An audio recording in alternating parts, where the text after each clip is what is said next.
The ability to have somebody who is kind of epitomizes what you think your country stands for has always been a major. The ability to have someone who epitomizes what you believe your country stands for is a rare and inspiring phenomenon.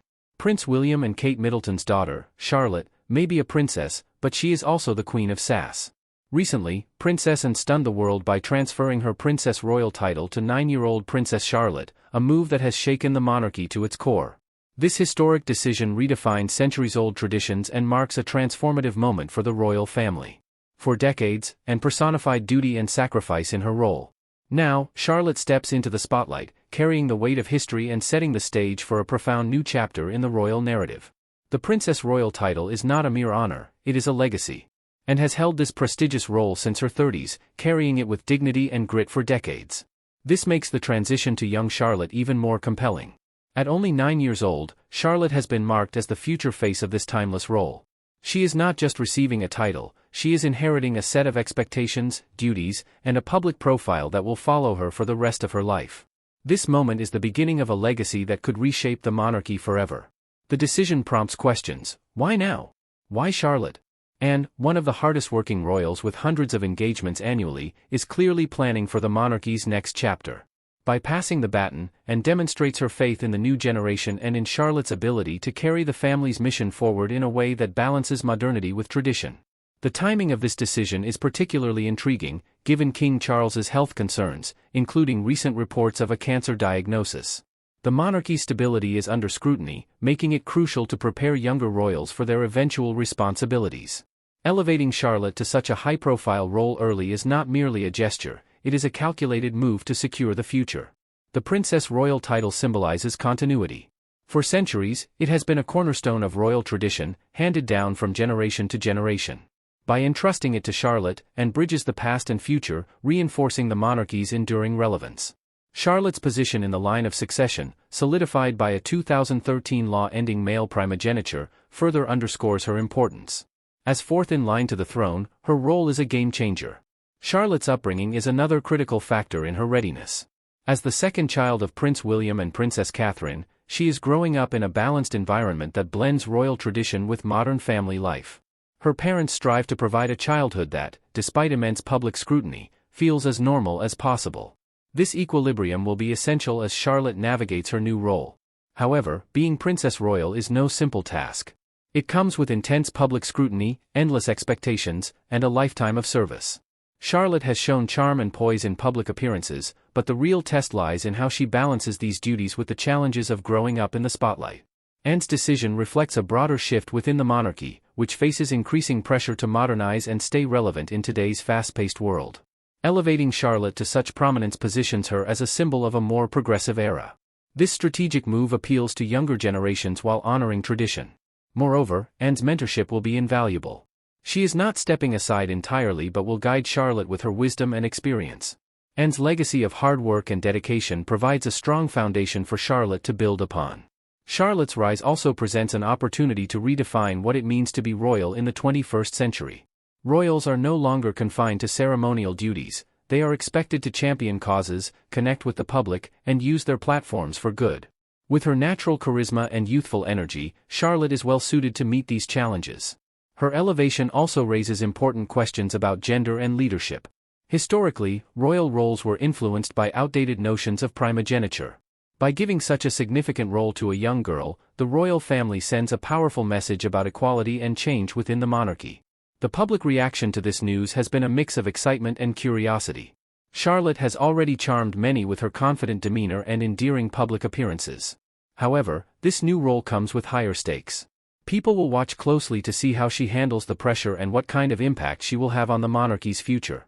As Charlotte grows into her role, she will have the chance to carve out her own identity within the royal family while drawing inspiration from Anne's legacy. This transition signifies not just the passing of a title but the dawn of a new era for the monarchy.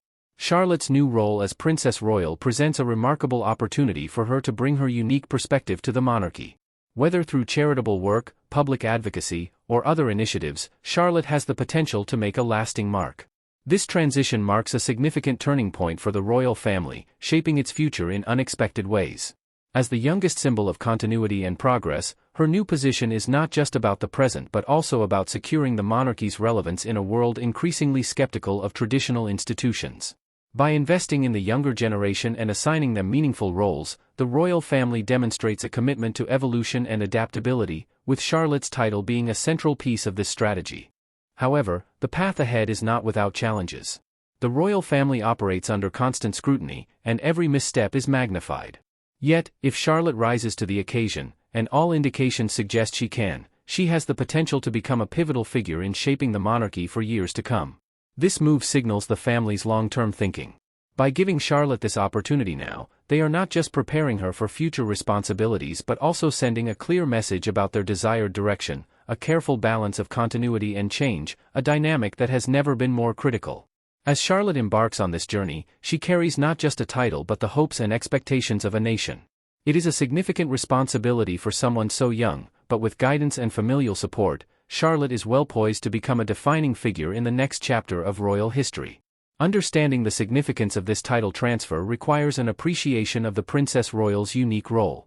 Historically reserved for the eldest daughter of the sovereign, this title embodies a deep sense of duty and service. Princess Anne exemplified this legacy through her decades-long commitment to charitable causes, notably her work with Save the Children. Passing this title to Charlotte is more than a symbolic gesture, it is an invitation to uphold and expand this tradition of service. Charlotte's early exposure to public life has already laid the groundwork for her to embrace these responsibilities. From accompanying her family at major events to engaging with the public, she has demonstrated a natural ability to connect with people, a skill that will undoubtedly be invaluable in her role. In this modern age, having a young Princess Royal represents the monarchy's willingness to adapt and embrace change. Historically steeped in tradition, the British monarchy has faced criticism for being slow to evolve. Elevating Charlotte to such a prominent role signals a shift toward modernization and a commitment to engaging with younger generations. Charlotte's responsibilities will likely involve blending traditional ceremonial duties with initiatives that resonate with her peers, addressing issues such as climate change, mental health, and social equality. This evolution reflects the monarchy's recognition of the need to align its priorities with contemporary societal concerns. Mentorship within the royal family will be a crucial element of Charlotte's development. Princess Anne's decision to pass on her title is not merely an act of relinquishing a role but an opportunity to guide and support the next generation. Anne's wisdom and experience will serve as a foundation for Charlotte as she navigates the complexities of royal life. While the title of Princess Royal carries significant weight, it also offers Charlotte a platform to define her identity and carve out her path. Unlike her siblings, who may have differing responsibilities, Charlotte's position provides her with the chance to balance the expectations of tradition with her aspirations and interests. As the royal family adapts to the changing dynamics of the modern world, Charlotte's role as Princess Royal will serve as a bridge between tradition and progress. This decision also underscores the importance of continuity and stability in a rapidly evolving world. By investing in Charlotte and her generation, the monarchy ensures its resilience and relevance in the face of future challenges. Her ascent to this role marks the beginning of a promising chapter, not just for her but for the monarchy as a whole. With her natural charm, determination, and the support of her family, Charlotte is well positioned to leave a lasting impact on both the institution and the people it serves. The twists of royal history show how a single moment can shape the monarchy forever. Bloodlines, battles, and betrayals have marked the journey, and back in the year 1066, things got spicy for the royal lineup on these pretty islands. Sure, there were kings and tiny nations before, druids before them, and even Pangaea if you want to get geological, but we have to start somewhere, and 1,000 years back seems fair. Goodbye to Ethelred the Unready and his drama, enter William the Conqueror and his big splash, the Norman Conquest. Though Norman really just means French people, back then, they were pretty into having lots of kids. But to save everyone from a headache, let us skip a bunch. William's three most important kids, William II, Henry I, and Adela, are key to understanding the royal succession. If you know about royal succession, great, you're ahead. If not, just know that back then, crowns were up for grabs. The biggest kid had dibs, but a nice army and smooth diplomacy helped. When William the Conqueror died, William II got the crown. He didn't marry, and mysteriously, he died on a hunting trip with his brother Henry, who became Henry I, the king. Henry I was not great at following rules himself. He had 26 kids, but only 2 were officially legitimate. After his son drowned in a shipwreck, he swore up and down that his daughter Matilda would be queen and made all his kinsmen promise too. Guess what? When Henry died, Matilda was busy in France, and her cousin Stephen grabbed the throne faster than you can say civil war. Matilda eventually returned, kicking off years of fighting over who would be in charge. Technically, she ruled parts of the island, but with no fancy coronation, her royal status was sketchy. Stephen's kids either didn't care or were nuns, so the crown passed to Henry II, Matilda's son. He had 4 sons of his own: young Henry, Richard the Lionheart, John, and Geoffrey. Guess who died? Young Henry. Henry II thought the whole wait until the king is dead thing was a disaster, so he crowned young Henry as co-king while still alive, figuring 2 kings were better than 1. Spoiler, it was not. Young Henry rebelled, there was another civil war, and he died of dysentery. Fast forward through Richard, who went off on crusades, and left John to mess things up royally. John's reign gave us the Magna Carta, and a stretch of Edwards followed: Edward I, also called Longshanks, Edward II, overthrown by his wife, and Edward III, who had 5 sons. None of Edward III's kids got the throne because they either died young or passed it to their kids. Enter Richard II, famous for being deposed by Henry IV, which brought us to the Wars of the Roses. Now, those wars were a mess of family grudges from Edward III's descendants. People swapped kings like trading cards: Henry VII to Edward IV, to Henry VI, then back to Edward IV. When Edward IV died, his 12-year-old son, Edward V, took the crown. His uncle Richard promised to take care of him, but the boy disappeared, and Richard became Richard III, not for long though.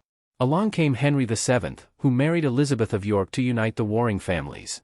This guy, son Henry VII, is famous for his wives and splitting with the Catholic Church. Henry VII made up official inheritance rules: oldest sons first, then daughters if no sons. Easy, right? Nope. His only son, Edward VI, inherited the throne at 9 before dying at 15. Edward decided his sisters Mary and Elizabeth were out, and Lady Jane Grey should rule. Poor Jane lasted 9 days before Mary chopped off her head and claimed the throne. Mary didn't have kids, so Elizabeth I followed, ruling like a boss until her death left no heirs. Time to talk Scotland. Their royal family joined the mix when James VI of Scotland also became James I of England in 1603. He had a son, Charles I, who was executed during a rebellion led by Oliver Cromwell. Cromwell decided kings were out and called himself Lord Protector, but his son was terrible at it, so they brought back Charles II. Charles had no legitimate kids, so his brother James II became king. James II being Catholic caused issues, but luckily, his daughter Mary and her husband William were Protestant darlings. Parliament practically begged them to invade, and James fled. William and Mary ruled together, childless, leaving the throne to Queen Anne, who tried really hard to have kids, 17 pregnancies, yikes, but ended up heirless. Parliament had enough of the chaos and passed new rules, picking Sophia of Hanover's family as the new royals. Her son, George I, started the Hanoverian dynasty, with George II, George III, who lost America but kept the crown rolling. Then came George IV, no kids, and William IV, who had no legitimate ones. Finally, Victoria ruled for most of the 19th century. Victoria's son, Edward VII, followed, then George V. Edward VIII abdicated for love, and George VI handled World War II. When George VI died, his daughter Elizabeth II became queen in 1952. She ruled longer than anyone, passing the crown to her son Charles, then to his son William, and eventually William's son George. And that is the whirlwind tour of the royal family, filled with power grabs, backstabbing, and rules nobody seemed to follow. Does the monarchy still matter in today's world? Share your thoughts below, like, subscribe, and join us for more captivating stories from history's ever-turning pages.